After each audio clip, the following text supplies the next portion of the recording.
Hello दोस्तों, नमस्कार। कैसी हैं आप सभी। मैं सचिन कुमार आप सभी प्यारे मित्रों का हार्दिक स्वागत करता हूं आपके अपने YouTube चैनल सोचो स्मार्ट में। प्यारे दोस्तों, आज की इस वीडियो में अंग्रेजी में एक बहुत ही बेहतरीन चीज़ आपको सिखाने जा रहा हूं जो आपको कोई भी नहीं सिखाया होगा, गारंटी के साथ कहता हूं। और यह बहुत ही इंपॉर्टेंट है अंग्रेजी बोलने के लिए, अंग्रेजी को पढ़ने के लिए। अंग्रेजी में कोई चीज़ लिखा है तो उसका हिंदी मतलब निकालने के लिए सारे शब्द बहुत ही इंपॉर्टेंट है, तो इनको आपको ध्यान से सीखना और समझना है। एक एक बातों को यहाँ पर लिख लिख के आपको बताऊंगा, जिससे क्या होगा कि आपको सारे शब्द इसी वीडियो में याद हो जाएंगे। आपको अलग से लिख के याद करने की ज़रूरत नहीं पड़ेगी, ठीक है। तो बस आपको ध्यान से देखना है और ध्यान से सुनना है और पूरा लास्ट तक देखना है। ऐसा नहीं करना है कि बीच में वीडियो छोड़ कर चले जाना, नहीं, पूरा ध्यान से देखिएगा। क्योंकि अगर आपने हमारी वीडियो पर क्लिक कर दिया है तो क्यों क्लिक किया है, इसी उद्देश्य से ही तो क्लिक किया है कि सर की वीडियो में आज कुछ नया चीज़ सीखने और समझने को मिलेगा। तो अगर आपने इस उद्देश्य से क्लिक किया है तो गारंटी के साथ कहता हूं आपको इस वीडियो में कुछ नया चीज़ सिखा कर जाऊंगा, ठीक है। तो वीडियो पूरा देखिए। चलिए शुरू करते हैं। देखिएगा, सबसे पहले आप यहाँ देखिए लिखा है अंग्रेजी में ये चीज़ आप जरूर सीखें। 100% आपको यह चीज़ें सीखनी चाहिए, समझनी चाहिए। क्या चीज़ है, आइए समझते हैं। सबसे पहले आप यहाँ देखिए लिखा है THAT और यहाँ लिखा है HE। दोस्तों, इन दोनों को हम साथ लेके पढ़ेंगे तभी समझ आएगा, तभी मज़ा आने वाला है, ठीक है। देखिएगा, सबसे पहले लिखा है THAT, तो इसे क्या पढ़ते हैं, इसे पढ़ा जाता है दोस्तों दैट, ठीक है। इसे पढ़ते हैं दैट, इसका उच्चारण हो जाता है दैट, ठीक है। और इसे क्या पढ़ते हैं HE, इसे पढ़ते हैं दोस्तों ही।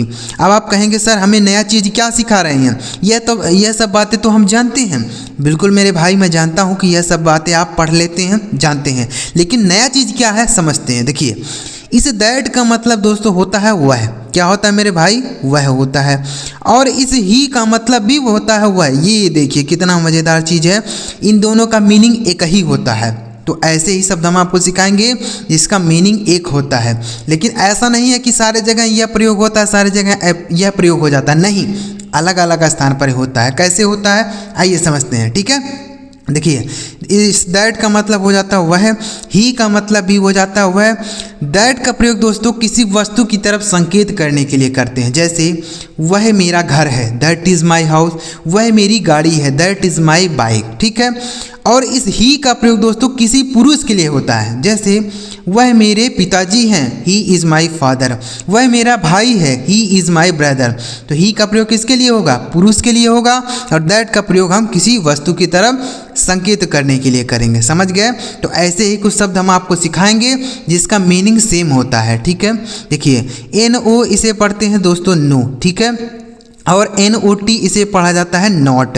नो का मतलब क्या हो जाता है मेरे दोस्त, नहीं होता है, ठीक है। अब आप समझ ही गए होंगे कि इस नॉट का मतलब भी नहीं होता है, ठीक है। नॉट मतलब नहीं। जैसे हम बोल सकते हैं कि आई हैव नो बाइक, मेरे पास कोई गाड़ी नहीं है। आई हैव नो बुक, मेरे पास कोई किताब नहीं है। तो इस नो का मतलब हो गया नहीं, ठीक है। और नॉट का प्रयोग कैसे करेंगे, जैसे he does not go to school, वह विद्यालय नहीं जाता है। He does not go to school, वह विद्यालय नहीं जाता है। तो ऐसे बोलेंगे। अगला शब्द है दोस्तों ON, इसे पढ़ते हैं ऑन। ON इसे पढ़ा जाता है ऑन, ठीक है। और AT इसे पढ़ते हैं एट। अब इन दोनों का मतलब क्या होगा, ऑन मतलब हो जाता है दोस्तों पर, एट का मतलब क्या होता है, पर होता है। दोनों का मतलब वही होता है, ठीक है ना। याद रखिए कि ऑन मतलब भी पर होता है, एट मतलब भी पर होता है, लेकिन दोनों अलग अलग जगह यूज होते हैं। जैसे मोबाइल मेज पर है, the phone is on the table. सेब मेज पर है, the Apple is on the table. किताब मेज पर है, the book is on the table, ठीक है। और इस ऐड का प्रयोग दोस्तों किसी छोटे स्थान के लिए होता है। जैसे मैं स्टेशन पर हूँ, तो वहाँ ऑन नहीं बोलेंगे, एट बोलेंगे। मैं स्टेशन पर हूँ, I am at the station. मैं स्कूल पर हूँ, I am at the school. मैं घर पर हूँ, I am at the home. वहाँ ऑन नहीं बोला जाता है। ऑन का प्रयोग तब करते हैं जब कोई चीज़ किसी के ऊपर रखी गई होती है, तब बोलते हैं, ठीक है ना। याद रखिए दोस्तों। एक बात बताइएगा कमेंट करके कि आपको यह बात किसी ने सिखाई है कि नहीं सिखाई है। कमेंट करके हमें ज़रूर बताइएगा, ताकि हमें भी पता चले कि जो चीज़ें हम बच्चों को सिखा रहे हैं, समझा रहे हैं, वह उनको किसी ने भी नहीं सिखाई है।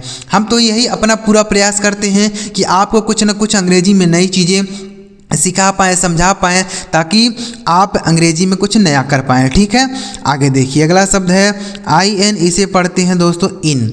INTO इसे पढ़ते हैं दोस्तों इनटू। ठीक है, इन का मतलब हो जाता है दोस्तों में। ठीक है, इन मतलब में होता है, इनटू का मतलब भी में होता है। जैसे अगर आप कमरे में हैं तो बोलेंगे इन द रूम। जैसे मैं कमरे में हूँ, I am in the room. मैं पानी में हूँ, I am in the water.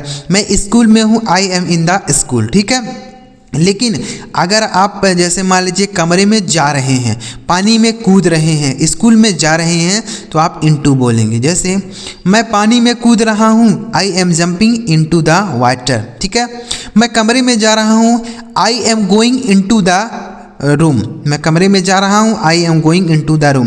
यानी इसका प्रयोग दोस्तों, इनटू का प्रयोग हम किसी गतिशील के लिए, वस्तु के लिए करते हैं। जैसे हम जब कमरे में जाते हैं तो गतिशील होते हैं, तो उसके लिए इनटू बोला जाएगा। लेकिन अगर आप पहले से हैं तो इन बोलेंगे। ठीक है, समझ गए ना। आगे बढ़े दोस्तों, अगला देखिए लिखा गया BUT, इसे पढ़ते हैं दोस्तों बट। बट का मीनिंग हो जाता है दोस्तों लेकिन। बट मतलब लेकिन होता है। अभी आपको मीनिंग बताएंगे। इसे पढ़ते हैं दोस्तों येट। येट का मतलब क्या होता है, आइए समझते हैं। बट मतलब हो जाता है दोस्तों लेकिन। ठीक है, येट का मतलब भी वही होता है, लेकिन या फिर भी कह सकते हैं, लेकिन या फिर भी। ठीक है, जैसे बोल सकते हैं but I do not know him, लेकिन मैं उसे नहीं जानता। But I do not know him, लेकिन मैं उसे नहीं जानता। तो इस तरीके से बट का भी यूज़ आप कर सकते हैं, और एट का मतलब भी लेकिन या फिर भी होता है। ठीक है, आगे लिखा IT, इसे पढ़ते हैं दोस्तों इट। और THIS इसे पढ़ेंगे दोस्तों दिस। ठीक है, क्या मीनिंग होगा इन दोनों का। इट मतलब होता है दोस्तों यह। ठीक है, इट मतलब यह होता है, दिस मतलब भी यह होता है। इस दिस का प्रयोग दोस्तों संकेत करने के लिए होगा, किसी वस्तु की तरफ इशारा करेंगे। जैसे यह मेरा फ़ोन है, दिस इज़ माई फ़ोन। यह मेरी गाड़ी है, दिस इज़ माई बाइक। यह मेरा घर है, दिस इज़ माई हाउस। ऐसे बोलेंगे। और इट का प्रयोग दोस्तों किसी निर्जीव वस्तु के लिए होता है। जैसे इट इज़ अ पेन, यह एक कलम है। इट इज़ अ फ़ोन, यह एक फ़ोन है। इट इज़ अ बुक, यह एक किताब है। ठीक है, तो इट का प्रयोग निर्जीव वस्तु की तरफ। ठीक है दोस्तों, यह सब बातें आपको कोई नहीं सिखाता है, कोई नहीं समझाता है, गारंटी है। हम आपको सारे शब्द का मीनिंग समझा रहे हैं, फिर इनका पढ़ने का तरीका भी बता रहे हैं, फिर इन्हें कैसे बोलना है, कहाँ पर बोलना है, कहाँ नहीं बोलना है, आपको यह बात भी बता रहे हैं। क्योंकि दोस्तों हर शब्द हर जगह नहीं बोला जाता है ना, कहीं बोला जाएगा, कहीं नहीं बोला जाता है, तो आपको वह बात भी बता रहे हैं। आगे लिखा दोस्तों TO, इसे पढ़ेंगे टू। और FROM, इसे पढ़ेंगे फ्रॉम। ठीक है, TO2 FROM फ्रॉम। टू का मतलब हो जाएगा दोस्तों से। ठीक है, टू मतलब से होता है, और फ्रॉम का मतलब भी हो जाता है से। जैसे इसका प्रयोग कैसे करेंगे, जैसे मंडे टू फ्राइडे, यानी सोमवार से शुक्रवार। मंडे टू फ्राइडे, सोमवार से शुक्रवार। ठीक है, और इस फ्रॉम का प्रयोग कैसे करेंगे, जैसे मैं बाजार से आ रहा हूँ, I am coming from market. मैं घर से आ रहा हूँ, I am coming from home. ठीक है, ऐसे बोल सकते हैं। फ्रॉम मतलब से। आगे लिखा BY, इसे पढ़ते हैं दोस्तों बाई। ठीक है, बाई। THEN, इसे पढ़ते हैं दोस्तों दैन। THEN, दैन पढ़ेंगे। ठीक है, बाई का मतलब हो जाता है दोस्तों से, और दैन का मतलब भी होता है से। ठीक है, बाई का प्रयोग कैसे करेंगे, जैसे मैं साइकिल से घर जाता हूँ, I go to home by cycle. मैं साइकिल से घर जाता हूँ, I go to home by cycle. ठीक है, और देन का प्रयोग कैसे करेंगे, जैसे हम बोल सकते हैं कि मैं उससे मोटा हूँ, I am fatter than me. I am fatter than him, मैं उससे मोटा हूँ। He is fatter than me, वह मुझसे मोटा है। He is fatter than me, वह मुझसे मोटा है। ठीक है, ऐसे। तो देन का प्रयोग मतलब हो जाएगा से, अब बाई का मतलब हो गया से। देख रहे हैं दोस्तों, जितने भी शब्द आपको सिखा रहे हैं, सारे शब्दों का मीनिंग एक ही होता है। जैसे टू मतलब से, फ्रॉम मतलब से, बाई मतलब से, देन मतलब से। ठीक है, ऐसे। आगे बढ़े दोस्तों, आगे देखिए लिखा गया है THEY, इसे पढ़ते हैं दोस्तों दे। THEY दे। और THAT, इसे पढ़ेंगे दैट। ठीक है, दे का मतलब होता है दोस्तों वे। क्या होता है, वे होता है। दैट का मतलब भी होता है वे। क्या होता है, वे कह सकते हैं। जैसे वे दैट बोल सकते हैं, दैट बुक यानी वे किताब, ठीक है, दैट बुक वे किताब या वह किताब कह सकते हैं। और दे मतलब होता है वे, जैसे वे जा रहे हैं दे आर गोइंग, वे जा रहे हैं दे आर गोइंग, वे पढ़ रहे हैं दे आर रीडिंग, ठीक है। आगे देखिए अगला शब्द है WHO, इसे पढ़ते हैं दोस्तों हु, WHO इसे पढ़ा जाता है हु। और WHICH इसे पढ़ेंगे विच, WHICH इसे पढ़ा जाएगा विच। हु मतलब हो जाता है दोस्तों कौन, ठीक है, हु मतलब कौन होता है, और विच मतलब भी होता है कौन। जैसे हम बोल सकते हैं हु आर यू, आप कौन हैं, हु आर यू आप कौन हैं। और ऐसे हम बोल सकते हैं इस हु का प्रयोग करके, यानी इसका प्रयोग हम किसी व्यक्ति के लिए करते हैं। जैसे हमने बताया ना कि हु आर यू आप कौन हैं, यानी कोई व्यक्ति होगा उसको तो बोलेंगे कि आप कौन हैं। अब अगर आप ऐसे बोलते हैं विच इज़ योर फ़ोन, तुम्हारा फ़ोन कौन सा है, विच इज़ योर फ़ोन, तो विच का प्रयोग किसी वस्तु के लिए होता है, ठीक है। विच इज़ योर बाइक, तुम्हारी गाड़ी कौन सी है, विच इज़ योर फ़ोन, तुम्हारा फ़ोन कौन सा है, ठीक है। आगे लिखा है SOME, इसे पढ़ेंगे दोस्तों सम, SOME इसे पढ़ेंगे सम। और ANY इसे पढ़ेंगे दोस्तों एनी, ठीक है। सम मतलब हो जाता है दोस्तों कुछ, ठीक है। एनी मतलब भी हो जाता है कुछ या कोई, हम कह सकते हैं, ठीक है। जैसे गिव मी सम वाटर, मुझे कुछ पानी दो, गिव मी सम वाटर, मुझे कुछ पानी दो, ठीक है, ऐसे बोलेंगे। और एनी का भी प्रयोग हम कर सकते हैं, ठीक है। तो इस तरीके से आपको याद कर लेना है सारे शब्दों को। आगे बढ़ते हैं दोस्तों, आगे देखिए लिखा गया है BELOW, इसे पढ़ा जाएगा दोस्तों बिलो, BELOW इसे पढ़ेंगे बिलो। बिलो का मतलब हो जाएगा दोस्तों नीचे, बिलो मतलब नीचे होता है, ठीक है। जैसे हम बोल सकते हैं कि I am sitting below the tree, मैं पेड़ के नीचे बैठा हूँ, I am sitting below the tree, मैं पेड़ के नीचे बैठा हूँ, ठीक है। आगे क्या लिखा है दोस्तों UNDER, इसे पढ़ेंगे अंडर। अब आप समझ ही गए होंगे कि इस अंडर का मतलब भी नीचे होगा। इसका भी प्रयोग कर सकते हैं हम लोग कैसे, जैसे I am sleeping under the tree, मैं पेड़ के नीचे सो रहा हूँ, I am sleeping under the tree, मैं पेड़ के नीचे सो रहा हूँ। आगे लिखा है AVOVE, इसे पढ़ेंगे दोस्तों एबव, AVOVE इसे पढ़ा जाएगा एबव। OVER इसे पढ़ेंगे दोस्तों ओवर, ठीक है। एबव मतलब हो जाता है दोस्तों ऊपर, क्या हो जाएगा ऊपर, ठीक है। और ओवर का मतलब भी हो जाता है ऊपर, दोनों का यूज़ हम करेंगे। जैसे बोल सकते हैं the fan is above my head, पंखा मेरे सर के ऊपर है, ठीक है, ऐसे बोल सकते हैं। इसका प्रयोग कैसे करेंगे, जैसे हम बोल सकते हैं the fan is over my head, पंखा मेरे सर के ऊपर है। तो आप दोनों के लिए यूज़ कर सकते हैं। एबव मतलब भी होता है ऊपर, और ओवर का मतलब भी होता है ऊपर, ठीक है ना। समझ पा रहे हैं दोस्तों कि नहीं समझ पा रहे हैं। आगे देखिए लिखा गया ON, अगर आपको कोई बात नहीं समझ आए तो कमेंट बॉक्स में लिखिएगा। इसे पढ़ेंगे ऑन, UPON इसे पढ़ेंगे दोस्तों अपान, ठीक है। ऑन मतलब हो जाता है दोस्तों पर, अपान मतलब क्या होता है पर होता है। देखिए अगर कोई वस्तु किसी वस्तु के ऊपर रखी गई होती है तो ऑन बोलेंगे। जैसे फ़ोन मेज पर है, the phone is on the table, ठीक है। सेब मेज पर है, the Apple is on the table. मैं छत पर हूँ, I am on the roof, ऐसे बोलेंगे।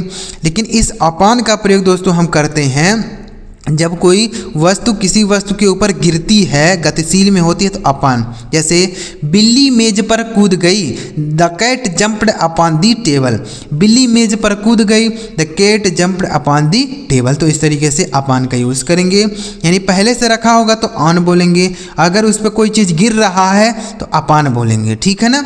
समझ गए दोनों में डिफरेंस। यह बात आपको ध्यान रख लेना है कि दोनों में डिफरेंस क्या होता है, क्योंकि डिफरेंस से ही तो हम पता लगाएंगे कि कहाँ पर इनका प्रयोग है करना है, कहाँ नहीं करना है। ऐसे थोड़ी है चाहे जहाँ इसका प्रयोग कर देंगे, नहीं, आपको सारे याद कर लेने हैं, ठीक है। आगे लिखा है दोस्तों SMALL, इसे पढ़ेंगे दोस्तों स्मॉल, SMALL इसे पढ़ेंगे स्मॉल, मतलब हो जाता है छोटा, स्मॉल मतलब छोटा होता है, ठीक है। जैसे देखिए इसे क्या पढ़ेंगे, इसे पढ़ेंगे दोस्तों लिटिल, इसे लिटिल पढ़ेंगे दोस्तों। स्मॉल मतलब भी छोटा होता है, लिटिल मतलब भी छोटा होता है, ठीक है। जैसे योर क्लोथ इज स्मॉल, तुम्हारा कपड़ा छोटा है, योर क्लोथ इज स्मॉल, तुम्हारा कपड़ा छोटा है, ऐसे बोलेंगे।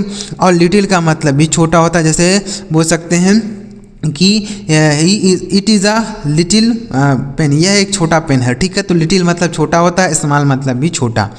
आगे लिखा है TWO, इसे पढ़ेंगे दोस्तों टू।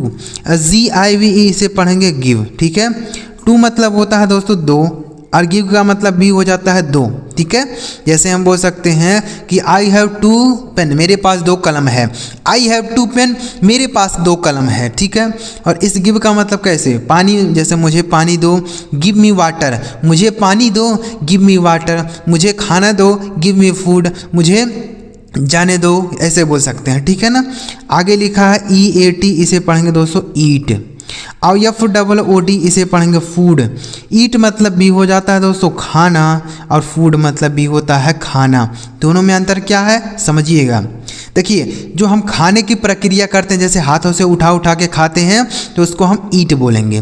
जैसे I am eating the food, मैं खाना खा रहा हूँ। ठीक है, लेकिन अगर आप दूसरों को देखिए, अगर जो आपके सामने प्लेट में रखा हुआ है दाल चावल रोटी सब्जी और कुछ भी, तो उसको हम फूड बोलेंगे। ठीक है, यानी जो प्लेट में रखा हुआ है उसको फूड बोलेंगे, और जो खाने की हम प्रक्रिया करते हैं, अपने हाथों से उठा के खाते हैं, उसको ईट बोला जाता है। तो आपको यह बात ध्यान रख लेनी है। ठीक है, दोनों का मतलब एक ही होता है। आगे देखिए क्या लिखा है, लिखा है BETWEEN, इसे पढ़ेंगे दोस्तों बिटवीन।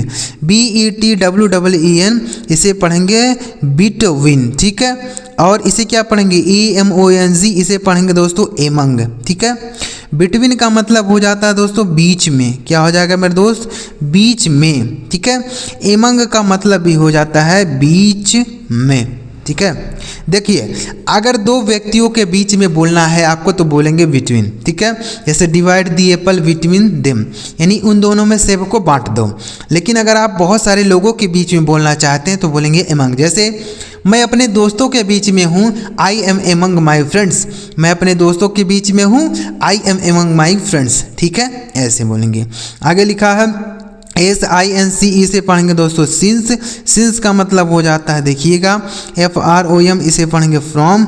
दोस्तों समझ आ रहा है कि नहीं आ रहा है, आ रहा है ना। चलिए देखिए, सिंस का मतलब होता है से, फ्रॉम का मतलब भी हो जाता है से। ठीक है, सिंस का प्रयोग दोस्तों निश्चित समय के लिए करेंगे, और फ्रॉम का प्रयोग एक स्थान से बिछड़ने के लिए। जैसे I am coming from market, मैं बाजार से आ रहा हूँ, तो फ्रॉम बोलेंगे। और सिंस का प्रयोग अगर आप करना चाहते हैं तो ऐसे बोल सकते हैं कि मैं 2 बजे से पढ़ रहा हूँ। I have been reading since 2 o'clock, मैं 2 बजे से पढ़ रहा हूँ। I have been reading since 2 o'clock। ठीक है, ऐसे बोल सकते हैं। तो उम्मीद करता हूँ दोस्तों आपको यह सारे शब्द समझ आ गए होंगे। अगर आपको यह सारे शब्द समझ आए हों दोस्तों, तो इस वीडियो को आप एक लाइक जरूर करिएगा। और ऐसे ही अगर आप ज़बरदस्त तरीके से अंग्रेजी में कुछ नया चीज़ सीखना और समझना चाहते हैं, तो आप हमारे इस चैनल को जरूर सब्सक्राइब करिए, ताकि जब हम इस तरीके से कोई नई वीडियो अपलोड करें तो सबसे पहले आपको ही मैसेज मिल जाए, और आप उस वीडियो को देखकर अंग्रेजी में कुछ नया चीज़ सीख पाएँ और समझ पाएँ। ठीक है, अगर आपको समझ आया तो वीडियो लाइक करिए। एक बार कमेंट में बताइएगा कि आपको यह बात किसी ने सिखाई है कि नहीं सिखाई है। ठीक है, कमेंट जरूर करिएगा। चलिए मेरे प्यारे दोस्तों, अगली वीडियो में किसी नए टॉपिक के साथ वीडियो देखने के लिए आपका बहुत बहुत धन्यवाद।